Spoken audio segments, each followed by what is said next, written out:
Before time began, before the first star burned in the heavens, before the earth had shape or form, there was only God. No beginning, no ending, no limits. Only the eternal Creator, the one who was never created. Today, you are about to experience the complete true story of the Bible. From Adam's first breath to the rise of the early church of Jesus Christ. And when this journey ends, you will not be the same person you are now. Because the Word of God has the power to awaken something eternal inside the human soul. If the Bible has ever felt confusing to you, today, the mystery will begin to unfold. If its pages once seemed silent, today, they will speak. And I believe the light of this truth can break through every darkness in your life.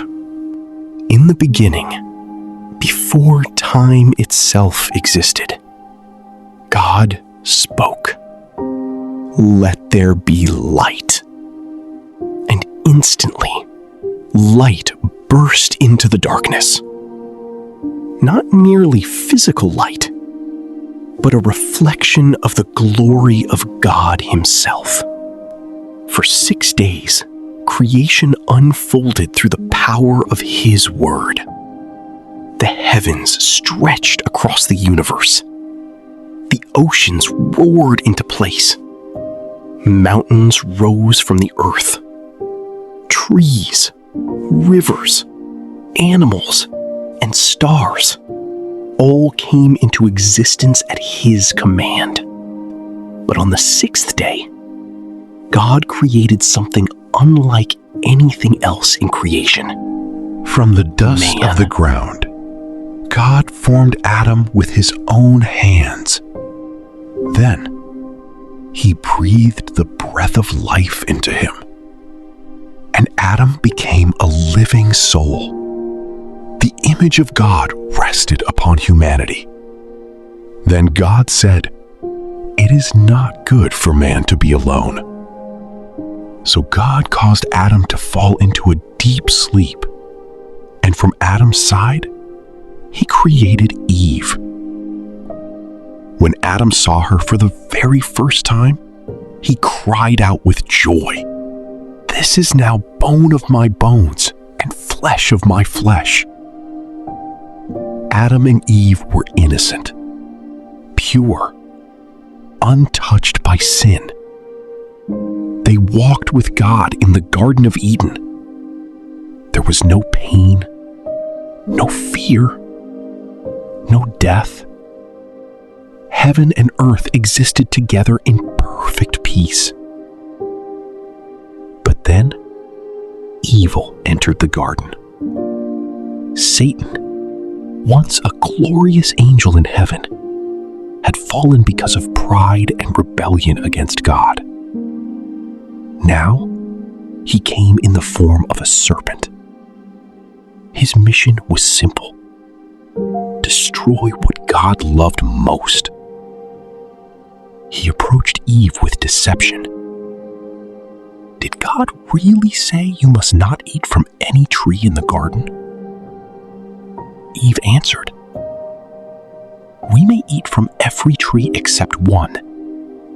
God said if we eat from it, we will die."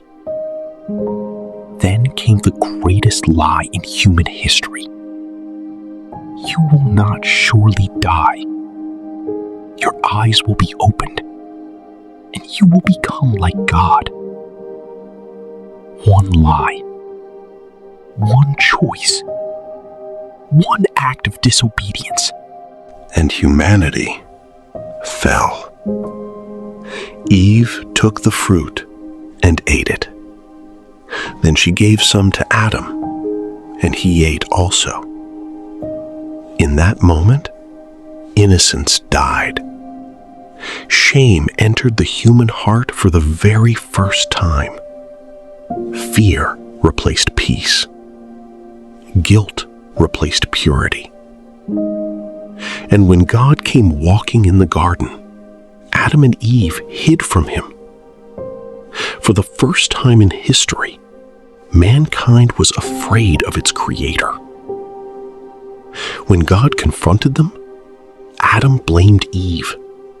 Eve blamed the serpent. Sin had entered the world. And with sin came suffering, sorrow, and death. The gates of Eden were closed. But even in judgment, God revealed a promise of hope. Speaking to the serpent, he declared, "The seed of the woman will crush your head." The first prophecy of the coming Messiah. Adam and Eve later had two sons, Cain and Abel. Cain worked the ground. Abel was a shepherd. Both brought offerings before God. Abel offered the best of his flock with sincere faith. But Cain's heart was not right before God. God accepted Abel's offering, but rejected Cain's. Jealousy began consuming Cain from within. Then, one day, out in the field, Cain rose against his brother Abel and killed him. The first murder in human history. When God asked, "Where is your brother?"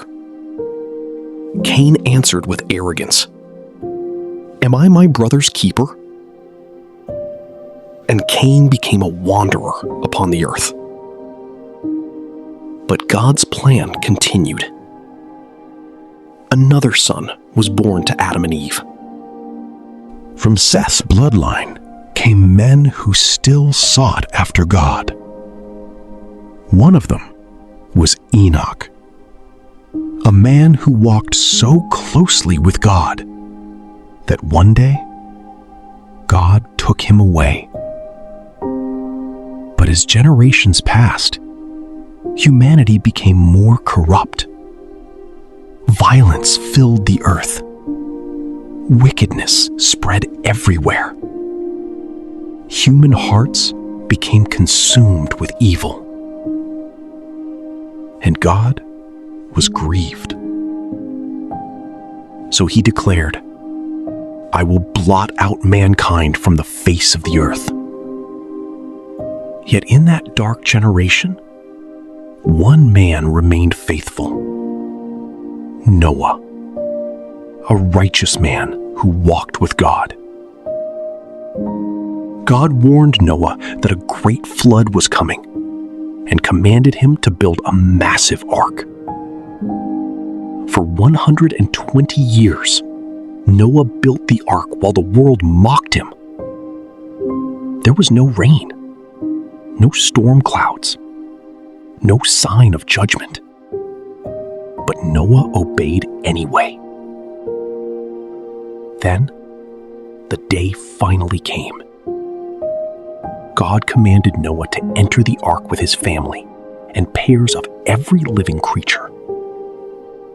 And when they entered, God himself shut them. Then the rain began.